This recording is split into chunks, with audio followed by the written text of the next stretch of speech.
നിന്റെ സ്വഭാവം നിനക്ക് തന്നെ ഇഷ്ടമാണോ? ചോദിച്ചു കൊടുക്ക്. ഈ ചോദ്യമാണ് നമ്മുടെ മറ്റുള്ളവർ ചോദിക്കുന്നത്. നമ്മുടെയൊക്കെ സ്വഭാവ രീതികൾ, നമ്മുടെയൊക്കെ ഉള്ളിലുള്ള ഓരോ രീതികൾ നമുക്ക് അങ്ങോട്ട് പറ്റണില്ലെന്ന്, ഇതങ്ങോട്ട് ചേർത്ത് പിടിക്കാൻ പറ്റുന്നില്ല. ഇത് എങ്ങനെ അഡ്ജസ്റ്റ് ചെയ്യും? ഇതെങ്ങനെ കൈകാര്യം ചെയ്യും? എൻ്റെ പ്രിയപ്പെട്ടവരെ, ഇവിടെയാണ് അപ്പസ്തോല പ്രവർത്തനം എന്ന് പറയുന്ന പുസ്തകം നമ്മുടെ മുമ്പിൽ പഠിപ്പിക്കുന്ന കാര്യം നമ്മൾ വായിച്ചത്.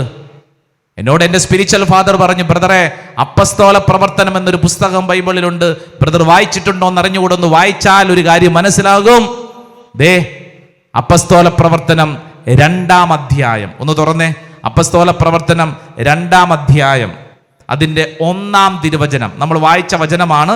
ഒരു കാര്യം മനസ്സിലാക്കുന്നതിന് വേണ്ടിയിട്ടാണ്. 2-ാം അധ്യായം 1-ാം തിരുവചനം. പെന്തക്കോസ്താദിനം സമാഗതമായപ്പോൾ അവരെല്ലാവരും ഒരുമിച്ച്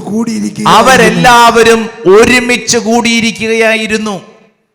പല സ്വഭാവത്തിലുള്ളവര് ഒരുമിച്ച് കൂടിയിരിക്കുകയായിരുന്നു. ഒരുമ. അപ്പസ്തോല പ്രവർത്തനം 1-ാം അധ്യായം 14-ാം തിരുവചനം വായിച്ചേ. Acts of the Apostles chapter 1 verse 14 വായിച്ചേ. ഇവർ ഏക മനസ്സോടെ യേശുവിന്റെ അമ്മയായ മറിയത്തോടും മറ്റു സ്ത്രീകളോടും അവന്റെ സഹോദരരോടുമൊപ്പം പ്രാർത്ഥനയിൽ മുഴുകിയിരുന്നു. ഇവർ ഏക മനസ്സോടെ. എങ്ങനെ? ഏക മനസ്സോടെ. പല സ്വഭാവത്തിലുള്ളവർ, പല വ്യത്യസ്ത കൾച്ചറുകളും ബാക്ക്ഗ്രൗണ്ടും ഉള്ളവര് ദേ വചനം പറയുന്നു, ഇവർ ഏക മനസ്സോടെ ജീവിച്ചു എന്ന് പറഞ്ഞു കഴിഞ്ഞാൽ, പരിശുദ്ധാത്മാവ് ഒരു വ്യക്തിയിൽ പ്രവർത്തിക്കുമ്പോൾ നമ്മുടെ ഉള്ളിലുള്ള ഈ ഇഷ്ടക്കേടൊക്കെ സാവധാനം അലിയും.